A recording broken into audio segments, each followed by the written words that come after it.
Good morning, world. Welcome to the Patriot Party Show. I'm Matt, your host, and I'm so happy to be here starting off the weekend with all y'all guys and gals at the Patriot Party, where truth meets every corner of the news. We bring you unbiased news that spans general news, political news, world news, financial news, tech news, and more. We cover celebrity news, gossip, sports, movies, and TV reviews, making sure you stay up to date with all the latest entertainment. Join our America First movement, where we put America and the Constitution first and provide unique insights and immersive content all in one place. We have a new Patriot Party store where you can purchase our custom graphic designed merchandise. Please check us out and support our cause. This week, we've come out with a new line. Last week we promoted Trump and something he did. This week we're calling him out on something he did in the line. You know how we do. Doesn't really matter, because we hold truth above everything else and the Constitution above everything else. And this week we will be calling out both sides. So get ready for it, because we're calling them out. Also, follow us on our social media platforms to stay engaged. You can find links by clicking on the description of this podcast, and don't hesitate to share your thoughts or topic suggestions. Thank you for supporting the Patriot Party as we unravel mainstream media BS, which is getting thicker and thicker. It cleared out for a minute, but it's thick on both sides now, and offer you a fresh perspective that's not affiliated with any political parties. So we have no agendas. Like I said, we're calling out both sides today. Thank you so much for your support, because without y'all, we wouldn't be here. And now to the show. And we have an exciting show today. Let me tell you, we have an exciting show. A lot of news, a lot of stuff to go over. So we're going to get right to it. Zelensky comes out and says that he rejects Trump's suggestion that Ukraine cede territory to Russia. I say, is this something new? We've known this the whole time. There is territory already occupied. So if it's occupied by Russia, you are not ceding it. But I do see one thing he said. I can see it from his perspective. So let's get a little further into this story. It said Ukraine will reject any proposal that involves ceding territory to Russia. Ukrainian President Vladimir Zelensky announced last Saturday morning. After U.S. President Donald Trump suggested some swapping of territories to end the Russian war on Ukraine, and confirmed he would meet with Russian President Vladimir Putin this week to answer the Ukrainian territorial question. They say that the Constitution of Ukraine already answers it. No one will retreat from this. You know, if you're going to view it that way, I say to you, Zelensky, then you really don't want peace, and you have your population is decimated. What is the average fighting age? Like 50? I mean, it's crazy. So this is nothing new. Now, what I do understand is the Ukrainian president Zelensky said that anything that ceded Kyiv would lead to, quotations, dead solutions. I understand that. Kyiv is the capital of Ukraine. It has 1,400 plus years of rich history. You cannot give them your capital. I don't think they have it right now. They should not get any land that they are not occupying. If they are occupying the land, there is no way that I see a path to Ukraine backing them off the territory they already occupy. This could have all been done without conflict last year. The Democrats had a chance to do it. It's my belief that the military-industrial complex and the big investment firms that benefit off of military-industrial complex and other companies going, making more money, going up in value, like BlackRock, it is my belief that it is due in part to them that it was not handled peacefully. I think Putin just wanted Donbass. It was a Russian-speaking territory. They didn't want to be a part of Ukraine. Give it to them. But no, we had to go into a whole big war that pretty much drew the world in, and there were threats of using nuclear tactical missiles that could reach the U.S. eastern seaboard because they were on the border. There were supposed to be 10 of them that I reported on last year that could reach it. So my thing is, Zelensky, be real. You're going to have to cede some territory, but I do understand why Kyiv is a dead solution. I do understand that. And, you know, hopefully Trump's not going to bring something that audacious to the table and say, hey, you know, you should take this. Hopefully it's going to be reasonable. And it may not be reasonable because I don't think Putin really wants peace. I don't think either one of them want peace. So, federal agents, and we're gonna start on this, and then later in the show we're really going to dig down deep on this. But federal agents spread across D.C. amid Trump vow to crack down on crime. President Trump promised a weekend crackdown of Washington, D.C.'s homeless population and criminals. So he activated federal agents to create a show of force across the district. Now, I believe it's not just a local crackdown, but potentially a test case for expanding federal law enforcement authority, possibly nationwide, but definitely to Democratic-run cities. Now, I will go into, you know, trying to look at this unbiasedly and trying to get to the meat and potatoes of it, what I think the meat and potatoes are. I think, hey, you know, on the face of it, this is a feel-good going to his base, speaking to his base with rhetoric, basically saying, I'm going to bring crime down. And yes, that on its surface, on its face, speaking to his base, is a feel-good cause that you want to get behind. But once we break it down later in the show to constitutional violations and things of that sort, and I put the shoe on the other foot, because that is a huge, huge way you got to look at this. Do unto others as you would have done unto yourself. That's my moral compass in business and in personal.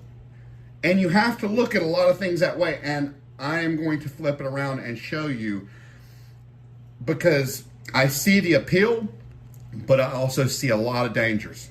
And I see it fraught with just pitfalls and just lots of large dangers. And we're going to go into that here in a minute. Trump has ordered a large-scale deployment of federal agents, FBI, DEA, ICE, and ATF to patrol Washington, D.C., targeting both crime and homelessness. So I think he put 450 federal agents were deployed across the city with 120 FBI agents reassigned from other duties. Homeless eviction. Trump has demanded the immediate removal of homeless individuals from the Capitol, promising relocation far from the Capitol, but offering no detail.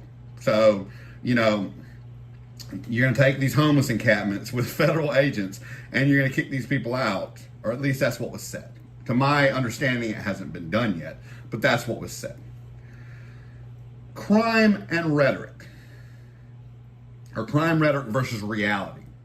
So I'm going to read this and I'm going to go on to it a little bit, but I'm going to also offer a objective opinion to this, because it almost got me into it, and it's so dangerous with what's going on with information right now.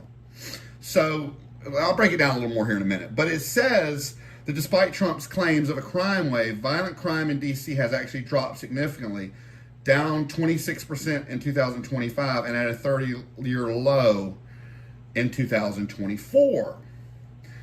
So we really don't know.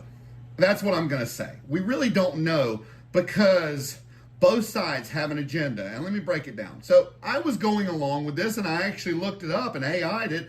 And yeah, if you ask that question based on reporting methods, crime has gone down. But I had forgotten until I saw a post yesterday morning by Elon Musk that said these crime statistics have been altered. And I've forgotten about a story I did, I think, early last year. And so I AI'd that. And there are several publications and studies that have shown that the crime rates were manipulated in Democratic-run cities by how the law enforcement reported them. So we really don't know what's what because of these agendas that I constantly talk about and how they manipulate. And they've got these echo chambers. Both sides are guilty for it. They've got these echo chambers. You know, you got Trump, and we're going to go into this here in a few, but I'm going to jump ahead just a little bit, go off the cuff. You got Trump who and the administration who are manipulating numbers in Doge to show more favorable numbers, way out of context numbers. You got the Democrats manipulating numbers in crime and things of that sort to show what they want it to show. So you've got all these people with agendas, and then nobody actually knows anything because the numbers are skewered. So how do you do your math on skewered numbers? You have to go deeper. And in order to go deeper, it's so discombobulated because there's no way to really know, well, if this agency didn't report right and this agency didn't report right, but the only math we've got is from the agencies and the census, whatever, that gets the way they were reported. You know, it's not as easy to know how Doge is manipulating numbers. That's easy, but this is hard. So that's why I always say truth matters. Hashtag truth matters. That is what, you know, this whole movement is based on, is the fact that nobody can get correct information because even the information that's available a lot of times is not the correct information because we can't get an unbiased, give us the truth. We can't get the truth. We can't get the truth because either side is guilty for manipulating and making things say what will make them look more favorable. So we can't get the truth. All I want is the truth. It is so hard to get sometimes. It aggravates me that I do the digging as deep as I do, and then, you know, boom, there's another perspective, and I'm like, wow, well, I did report on that over a year and something ago. Well, yeah, that feeds right into what they're saying. Now, put that aside, and my ranting aside, this still, if we go on a complete law basis and a complete constitution basis, this still is unprecedented. And we're going to get into that. And I said, is this a test run? Many analysts and critics believe this could be a trial balloon for federalizing law enforcement in other cities. Well, is that federal overreach? He is hinting stripping of D.C. of its autonomy and taking full federal control, which will require congressional action, which he is asking for. We will go into that when this story is to be continued, because this is how it started out, and then it went in, and then we did a huge deep dive in this later in this show. Precedent setting, deploying federal agents for street patrol, especially FBI not trained for such duty, is highly unusual and could set a precedent for similar actions elsewhere. Political strategy, the crackdown aligns with Trump's broader campaign messaging about law and order. But my whole thing is, how hypocritical is that when you're talking about law and order, but you won't dig down and dig deep into all these people who violated and were pedophiles, but you want to speak on law and order. But yet, you're not listening to the Supreme Court. But yet, you're taking immigrants who aren't even illegal immigrants and sticking them in places and denying their due process. You know, I don't understand, but it's hypocritical on both sides, and we're going to get into that today. Like I said, at this point, both sides are just as guilty for everything going on. So what comes next? We'll get into that, but you know, he held a press conference. Now, the next story we have is NVIDIA and AMD to pay US 15% of China AI chip sales in unusual move. So NVIDIA Corp and Advanced Micro Devices Inc. agreed to pay 15% of their revenue from Chinese AI chip sales to the U.S. government in a deal to secure export licenses, an unusual arrangement that may unnerve both U.S. companies and Beijing. That's the problem here. That is the problem here. And we're going to get into that. NVIDIA plans to share 15% of the revenue from sales of its H20 AI accelerator in China, according to a person familiar with the matter. AMD will deliver the same share from MI308 revenues, the person asking for anonymity to discuss internal deliberations. So obviously this is a source on this inside. This is the problem. This is the problem. Beijing, they've grown hostile to the idea of Chinese firms deploying U.S. chips, obviously. But what it seems like is a quid pro quo from an export control perspective. The arrangement risks invalidating the national security rationale for U.S. export controls. A researcher at a D.C.-based Center for Security and Emerging Technology. It will likely undermine the U.S. position when negotiating with allies to implement complementary controls, he added. Allies may not believe U.S. policymakers if they are willing to trade away those same national security concerns for economic concessions, either from U.S. companies or foreign governments. So basically, it's setting a precedent that we'll trade away security for money. That's awful. Security should not be up for sale. It shouldn't. It should not be tied to money. National security should not be tied to money. I don't agree with these freaking tariffs the way they've been done anyway. But if you're going to hold true to your tariffs, then you don't want to set a precedence when you're still in negotiations with all these other countries. It's bad negotiation. It's a bad precedent. You can't set this precedent. I mean, you can. Obviously, you are. But it's a bad road to take. It looks very bad to other countries, and I just feel like it's almost a double standard. Is the way I look at it.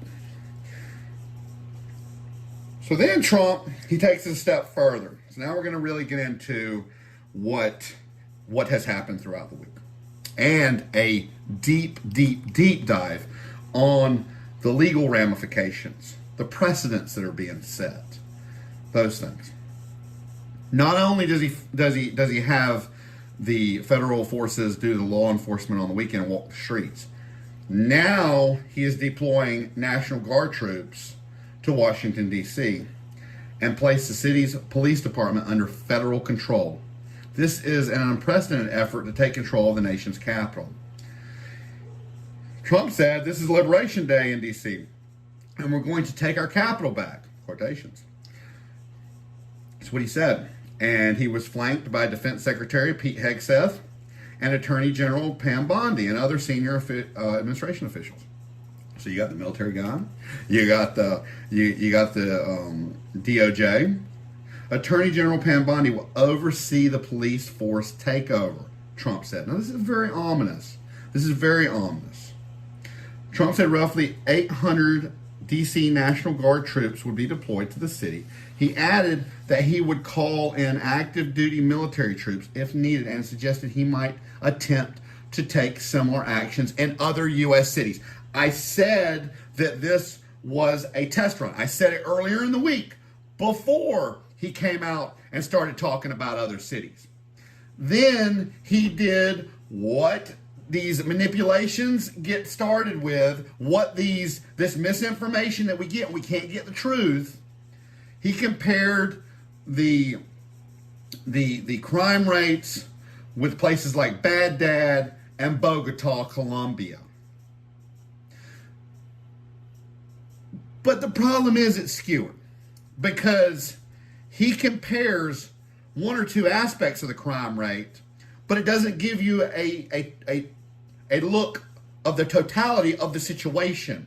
The problem is he doesn't put in crimes like kidnapping and terrorism, which are rampant in cities like that, but not in Washington, D.C. He only compares one or two statistics, but not the totality of violent crimes. So it's skewered. It's misinformation. It's propaganda. It's the start of it all. And that's what's echoed in the echo chambers. Whether it be the right or the left, the echo chambers push on your emotions to give them clicks, to give them views. The same way as, I put out a post yesterday linking my truth and Constitution above all, because truth matters, community, to, all I see on social media now are these influencers being pushed, and all they're doing is they're parroting right side news, they're parroting left side news. That's all they're doing. And all of it is fraught with misinformation. Here's the point. We just pointed out how the Democrats have skewered the numbers, the crime numbers. Now we're pointing out how Trump is trying to skewer the numbers and mesh them, meld them with other cities around the world that have a lot of other crimes just as bad or worse than our violent crimes that we don't even have to worry about. So there's a whole different level to it. Trump said, if we need, this is in quotation marks, if we need to, we're going to do the same in Chicago, which is a disaster. He said, he said at the White House, and then added, hopefully LA is watching. He said, you want to have safety in the streets. You want to be able to leave your apartment or your house where you live and feel safe in going. That all sounds great. That is how you package it up and sell it. But we're gonna go deeper here in just a second. Trump has shown particular interest in taking over Washington, which is under the jurisdiction Congress exercised self-governance under a 1973 U.S. law. So I'm going to give you a breakdown of the legality and the constitutional implications of Trump's recent moves for federal control over Washington, D.C., and then we'll go into the breakdown in other cities. So the U.S. Constitution, Article 1, Section 8, Clause 17, designates Washington, D.C. as a federal district. This is the only little loophole that Trump's getting in this, not a state. This was intended to prevent any single state from having undue influence over the federal government. I understand that. Limited representation, D.C. residents lack full congressional representation, no voting senators, and only a non-voting delegate in the House, despite paying federal taxes. Taxation without representation. That's what's always been said. Now, the 1973 Home Rule Act, which was the act that we just spoke of, it was signed by President Nixon. The Home Rule Act granted D.C. limited self-governance, allowing residents to elect a mayor and city council. Congressional oversight. Despite local autonomy, Congress retains the power to overturn local laws, control the district's budget, intervene in governance under certain conditions. Now, here's how Trump did this. He invoked Section 740 of the Home Rule Act, which allows the president to take control of D.C. Metropolitan Police Department for 48 hours during emergencies, extendable up to 30 days. National Guard deployment. As D.C. lacks a governor, the president has direct authority to deploy the National Guard there, something Trump has done previously during protest and unrest. Federal agency involvement. Over a dozen federal agencies, including the FBI, ICE, DEA, and ATF, have been deployed across the city. Now, no president has ever done this, or at least not since 1973. No president has previously exercised police control under the home. So since 1973. Legal experts and civil rights groups argue this sets a dangerous precedent. You've got the mayor and the attorney general of D.C. saying that crime has dropped. We don't know because I don't think it's been reported correctly. So we don't have true numbers to go on. But here's the thing. This sets a precedent. Now, he did it, even though it's unprecedented, because he was allowed to do it. But he's setting a precedent for the left when they come in and they wanted to push. They push. And then Trump comes in and he pushes and pushes and pushes. And before you know it, we don't have a constitution, which is the foundation. It's the bedrock of this country. I cannot say that enough. So, constitutional and legal framework of this whole thing. Federalism principle.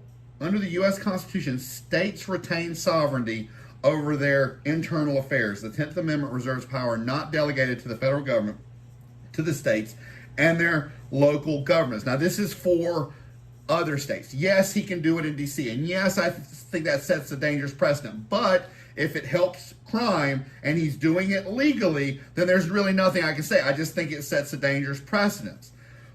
If he does it and he cleans up the city, from my understanding, they haven't taken over. They're just working with local law enforcement synergistically, and that's fine if that's what it is. But you can't go and do it to the other cities, because you also have, so you got the Constitution, then you got the Posse Comitatus Act of 1878.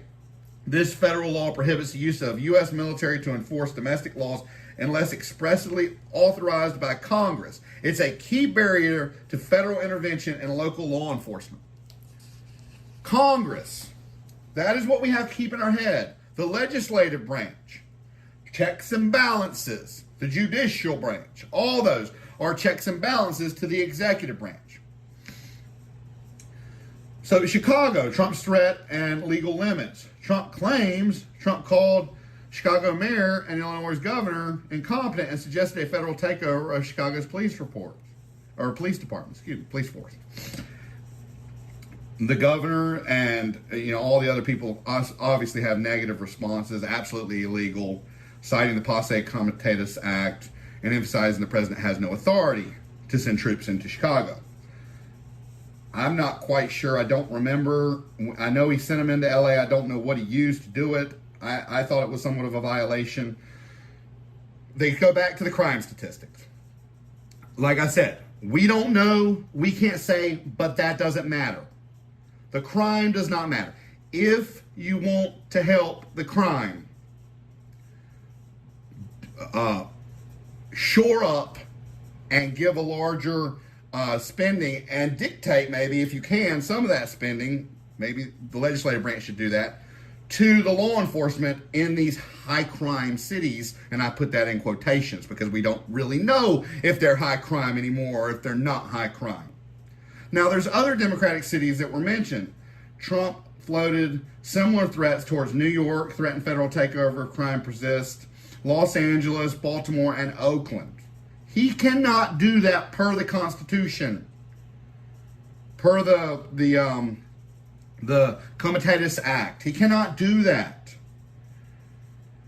Unlike D.C., which is under congressional jurisdiction, cities around the country, you cannot come in and override state authority without congressional approval or a national emergency. That's how I think he did LA. He said it was a national emergency. I don't think it was a national emergency, but that's what he said. A lot of people think this is political theater. I don't care if it's political theater. The sheer fact that you put that out there just means that somebody else is going to push that further.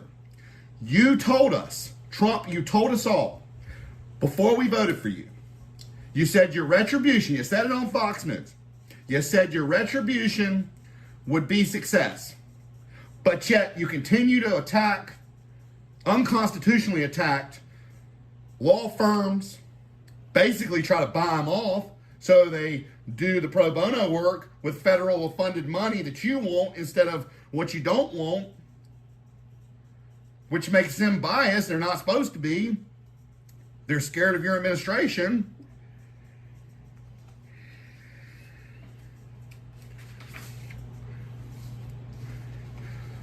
This is my question. I said I was going to put the shoe on the other foot.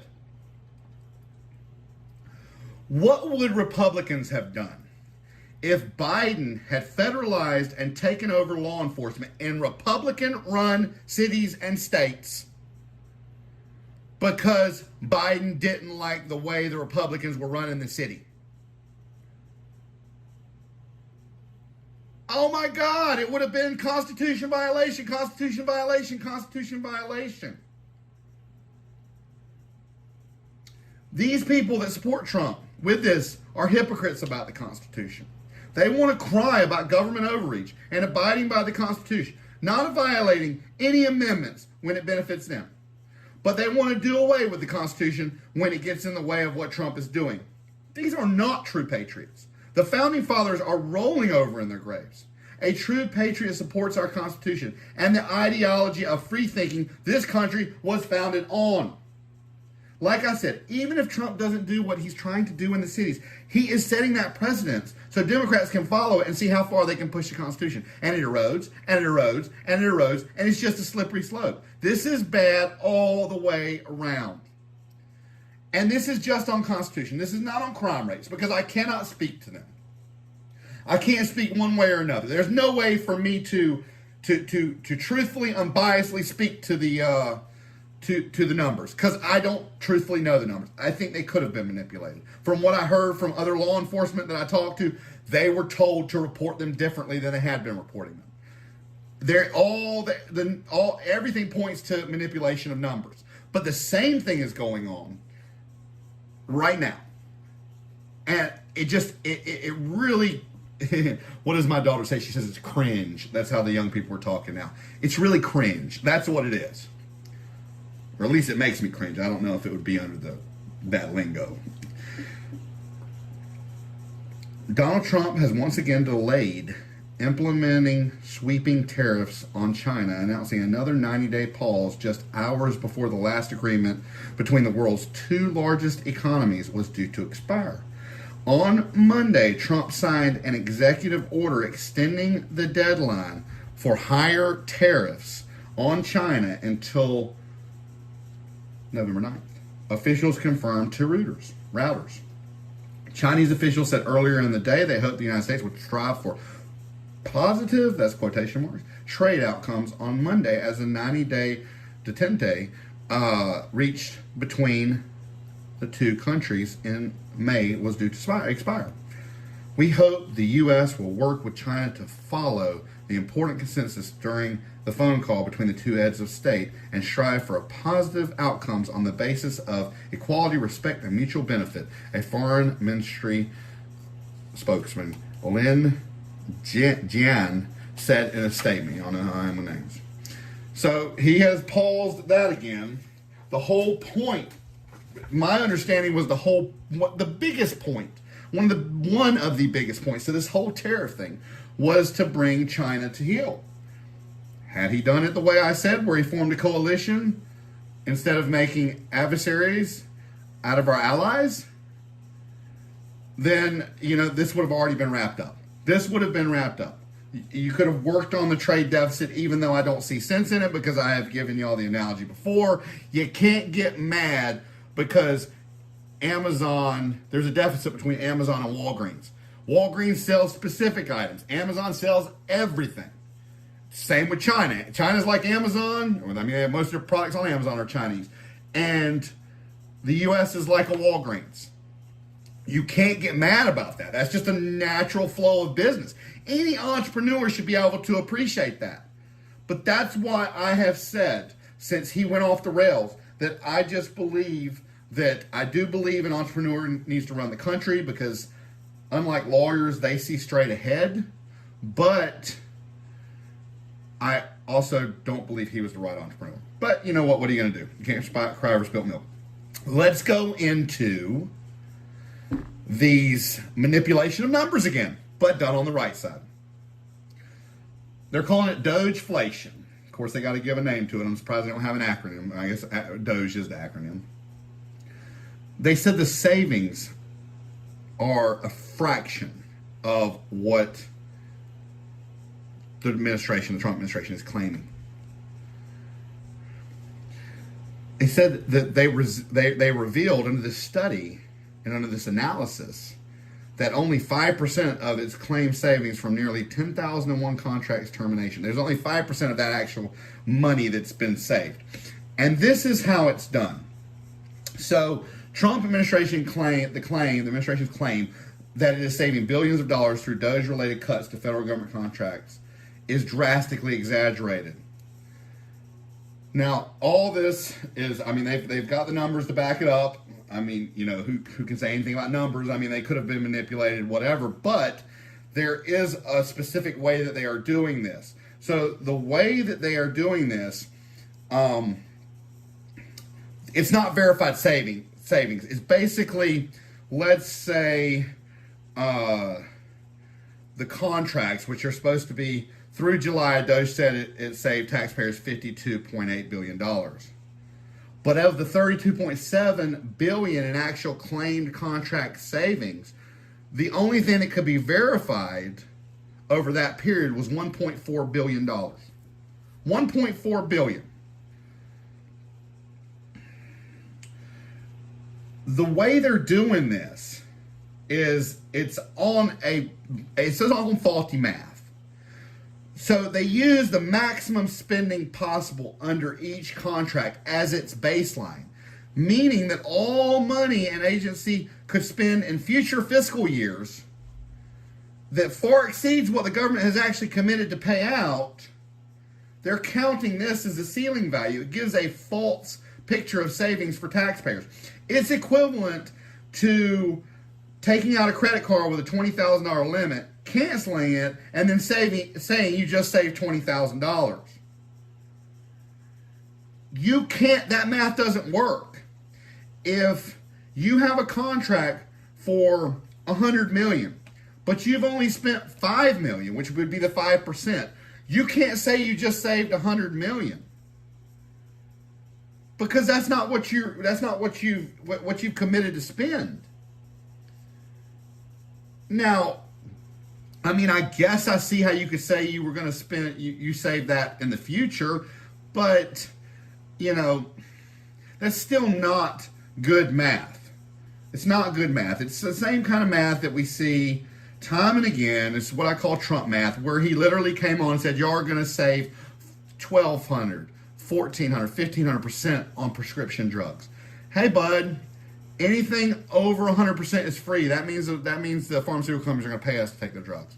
That math doesn't add up. Sorry, doesn't add up. This math doesn't add up. Because you may or may not spend all that money. And if you do, it's for years to come. It's not saved this year.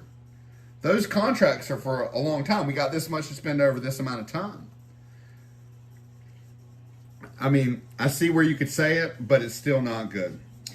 So Elon Musk has sued Apple. He sued their AI company, or Elon Musk AI company, which owns Grok, chatbox Grok. And he alleges that Apple is engaging in anti-competitive behavior by refusing to feature Grok and X in its must-have section of the App Store, favoring OpenAI's ChatGPT, which is prominently featured and integrated into Apple's operating system. Musk argues this violates antitrust laws, making it impossible for any AI company besides OpenAI to reach number one in the App Store. Now, I looked into was he likely to win? And basically, it's unlikely, but it's not impossible. Apple's defense, they basically say Apple Store is highly curated and selections are based on editorial discretion and safety, not favoritism. Courts have generally upheld Apple's rights to control its App Store rankings and editorial choices, unless there's clear evidence of monopoly abuse. Examples like DeepSeek and Perplexity, not affiliated with OpenAI, have reached top rankings, undermining Musk's claim of exclusion. Possible leverage, regulatory scrutiny. Apple is already under investigation by the DOJ and EU for antitrust violations. Musk's lawsuit could add pressure to attract attention. Public influence, Musk's massive platform and media reach could sway public opinion and force Apple to respond more transparently. So maybe he knows he doesn't have the best chance of winning, but he's trying to push Apple to be more transparent. Strategic motives. I mean, he's got an ongoing feud with OpenAI, which he co-founded but later left. His lawsuit may be as much about challenging OpenAI's dominance as Apple's practices. Apps visibility. App Store placement is crucial for AI apps. Musk may be using legal threats to boost Grok's visibility and challenge Apple's editorial control. But unless he can prove intentional exclusion or collusion between Apple and OpenAI, his case faces an uphill battle. Editorial control over app promotions is not typically considered a violation of antitrust laws, especially when other competitors have succeeded. So there could be another goal to this lawsuit, as we went over. I don't see him going after something he's not going to win. So the win may actually not be the win. We'll see. A federal appeals court on Wednesday ruled the Trump administration can withhold tens of billions of dollars in foreign aid, handing the president a significant, if possibly temporary, victory in his push to exercise greater authority over spending mandated by Congress.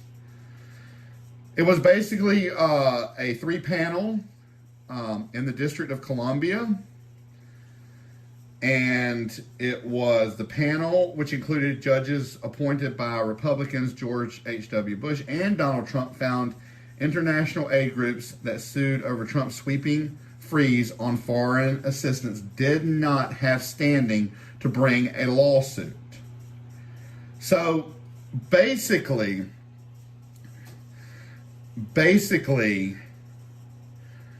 it's a technicality. They're saying they didn't have standing. So really, I view it as a technicality. They're ruling on the technical parts of the lawsuit. Now, the Democrat judge, she bashed them. And plaintiffs quickly announced they would ask for a review by the 15-judge D.C. Circuit Court, which could be different. Now, the three-judge panel did not rule on the broader issue of whether Trump had the power to impound spending approved by Congress, which has emerged as a major flashpoint in Trump's second term as he's held up allocations across the government. Critics have accused Trump of usurping Congress's congressional mandated power of the purse. Judge Florence Y. Penn, a Joe Biden appointee, echoed the argument in her dissent. At bottom, the court's acquiescence in and facilitation of the executive's unlawful behavior derails the carefully crafted system of checked and balanced powers. The greatest security against tyranny, the accumulation of excessive authority in a single branch, she wrote. But here's my thing.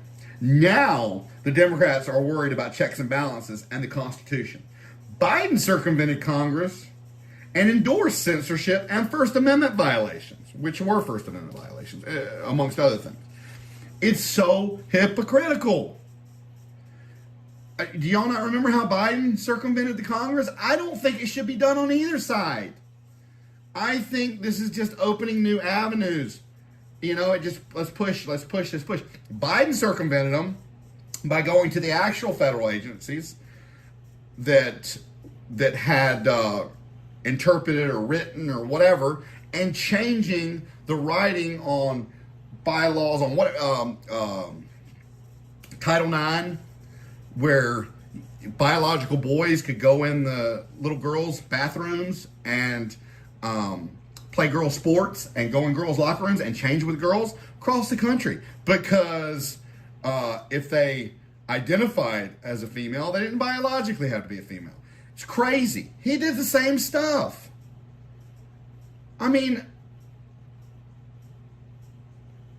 We say we should lead by example. The president should lead by example that we are going to abide by the Constitution. Now, I know there are some people out there that say, well, you have to fight fire with fire. Well, where does it stop? That's my question to those people. Where does it stop? That's why it's a slippery slope. That's why the Constitution is there, to make sure that everything stays balanced. So if you fight fire with fire, I say to those people, where does it stop? It won't. It will keep eroding and eroding and eroding the Constitution. And there's that slippery slope I talk about. If that's how the courts set their precedents, why wouldn't you set your precedents there? Why wouldn't you let that be your compass? Your moral compass, whatever compass. And we're going to get into, I am all for, and like I said, I think the deportation is being done in reverse. Instead of going after these people, whether they're being kept in sanctuary cities, whatever, you're going after people instead of going after people who are draining tax dollars, you're going after the people who are actually paying tax dollars. Makes no sense to me. But now it's continuing to be pushed, these conditions in Alligator Alcatraz. Talking about they need improved conditions, unsanitary conditions, the food, whatever. What about U.S. prisons? Why don't the Democrats, since they're so much for human rights, why don't they, or the human rights and civil rights groups, why are they taking so much attention on people that aren't even supposed to be here? Now, there are a lot of people in there that are supposed to be here, but on people that aren't even supposed to be here, when we have U.S. citizens in prison who are facing the same or worse conditions. I'm sure a lot of people didn't read the article put out by the Marshall Project. Prisons in Lee County, Virginia, just put out how they were beating the inmates, breaking bones, how they had,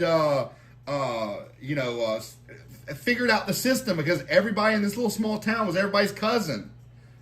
And they had people that had gotten out of the military that come in and the whole prison was being ran way worse than this Alligator Alcatraz. But you don't have civil rights and human rights and Democrats pushing this. Our own U.S. citizens being mistreated, unconstitutionally mistreated, cruel and unusual punishment. But you want to talk about the immigrants. You want to continue to talk about them. Well, I say talk about the U.S. prisons that need the help.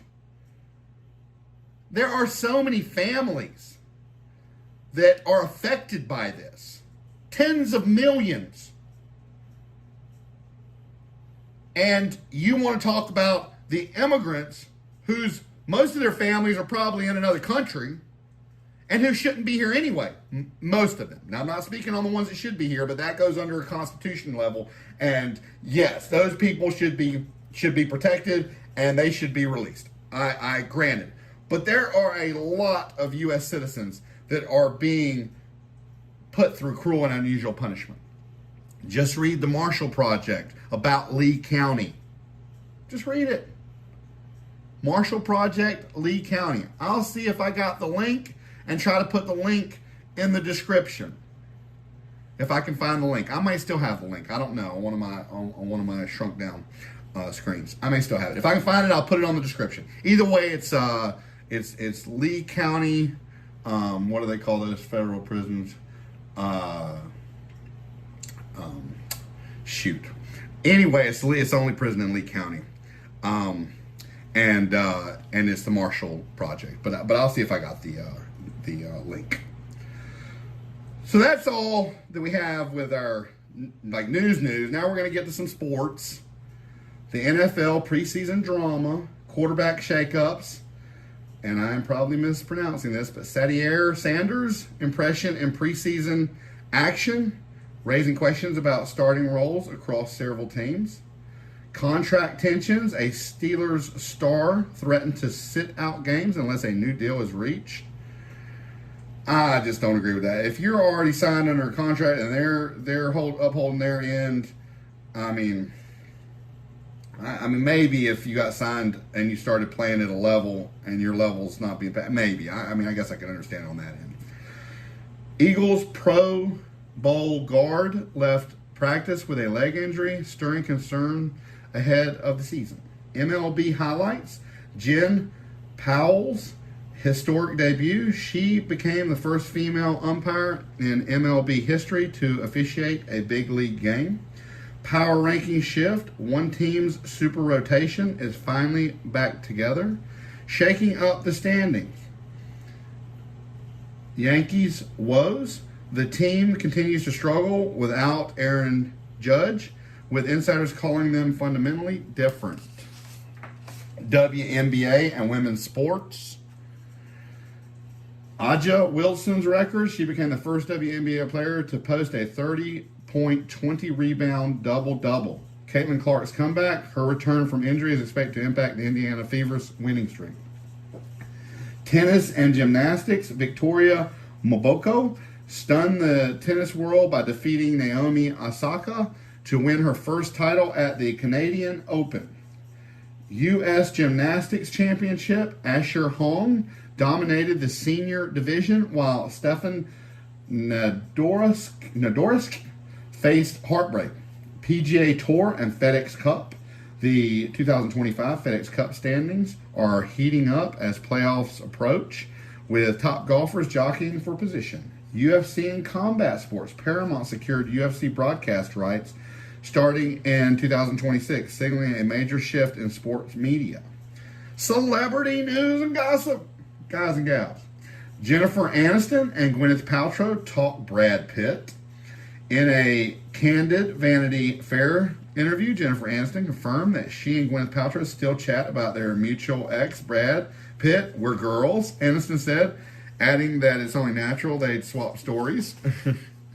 A new biography claims Paltrow once called Pitt dumber than a sack of, you know what, during a dinner conversation. Woo.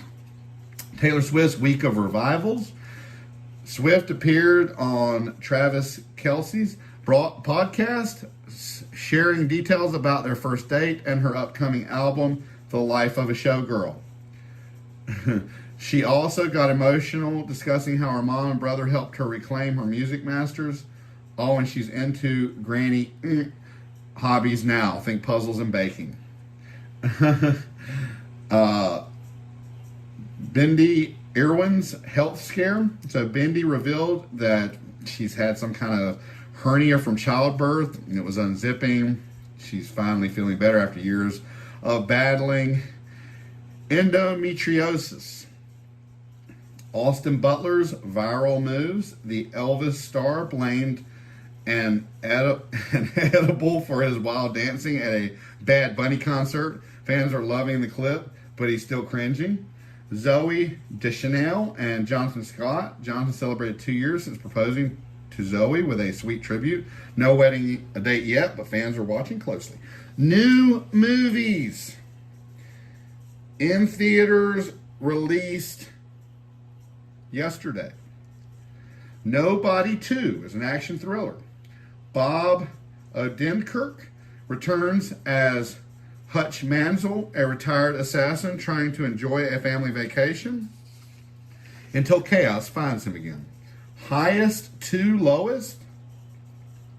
It's a crime drama. Denzel Washington stars as a music mogul caught in a kidnapping plot, a modern take on Kurosawa's High and Low. Americana, neon western. Hazley and Sydney Sweeney chase a sacred indigenous artifact worth $500,000. Tensions rise in a small town. East of Wall, docu-fiction drama. A South Dakota rancher shelters troubled teens while grieving her husband, based on a true story. These are streaming movies. Fixed, Netflix, adult animated comedy about a dog named Bull who learns he's getting neutered, so he plans one wild last night. Snoopy Presents, a summer musical. It's on Apple TV. Charlie Brown tries to save his beloved summer camp while Snoopy and Woodstock hunt for treasure. The Pickup, Prime Video. Eddie Murphy and Pete Davidson play armored truck drivers caught in a casino heist led by Keke Palmer. Final Destination Bloodlines. It's on HBO Max. I did go to the IMAX to see that, and it's actually pretty good. It's a different take on than the other Final Destination. I mean, it's got the same stuff, but it's different too. So it's actually a worthwhile watch. Death of a Unicorn, HBO Max. Paul Rudd and Gina Ortega hit a unicorn with their car, then discover its magical powers and face moral chaos. New TV shows. Countdown. Jensen Ackles stars as a LAPD detective pulled into a secret task force investigating a Homeland Security officer's murder. A gritty, fast-paced thriller with high-stakes drama. I have been watching this. This will go on my pick of the weeks. So heads up. This is a great show. I think the final one came out this week, but I'm not 100% sure. I know a new episode did come out. I'm pretty sure they come out on Wednesdays. Great show. Ironheart, Disney Plus. Marvel's newest hero. Riri Williams is a tech prodigy navigating a dangerous world of invention and intrigue, action-packed with emotional depth and sharp writing. Rehab Addict, Season 10. HGTV. Nicholas Curtis returns to historic homes with her signature hands-on charm. A cozy, inspiring watch for renovation lovers. The Bear, Season 4. Hulu. Carmen Burzado's chaotic restaurant faces new challenges. Intense, character-driven drama with heart, humor, and high-stress kitchen scenes.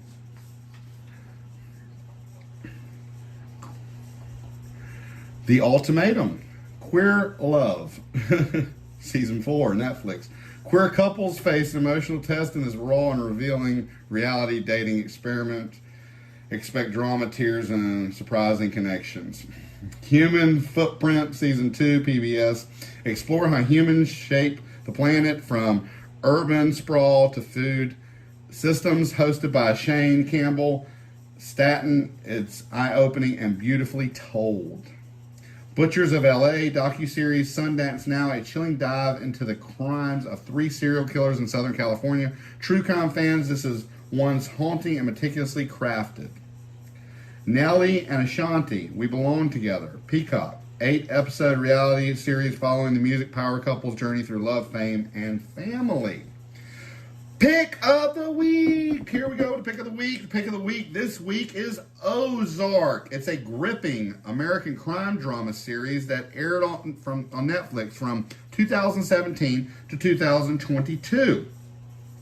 The story follows Marty Bird, played by Jason Bateman, a financial advisor who relocates his family from Chicago to the lake of the Ozarks in Missouri to launder money for a Mexican drug cartel after a scheme goes wrong. As Marty and his wife, Wendy, Laura Linney, dive deeper into criminal dealings, they face escalating threats from cartel operatives, local criminals, and law enforcement. The show is also known for its dark tone, intense storytelling, and standout performances, especially from Julia Garner as Ruth Langmore, which earned her multiple Emmy Awards. This is a great show. A great show. My aunt, that I actually moved from North Carolina to Louisiana to look after, this is one of the shows that we binge watched before she passed. And it is a wonderful show. Wonderful show. Now, thank y'all so much for tuning into this and putting up with some of my rants and raves. I know I did a little bit more than usual today, but it just gets under my skin when both sides are just, you just can't get anything straight from either side. They're both participating in the same misinformation, propaganda, mainstream media, BS that we are against in this movement. And it just makes me mad. It just makes my hackles stand up. Whatever you want to say. Chaps my you-know-what. It just makes me mad. But anyway, that's enough ranting from me today. Thank you so much for staying, for tuning in. Check out the 2 interviews that I did this last week. Great interviews. The last one I did, it's about veterans, resources for veterans families. It has a true patriot on there, an entrepreneur who has opened a company to help veterans with mental health and addiction issues across the country. It's working with the VA. Very cool company. You definitely, if you know a veteran, if you support our veterans, if you know a veteran's family or anybody in need of resources for mental health and addiction, you need to listen to the episode. Great episode.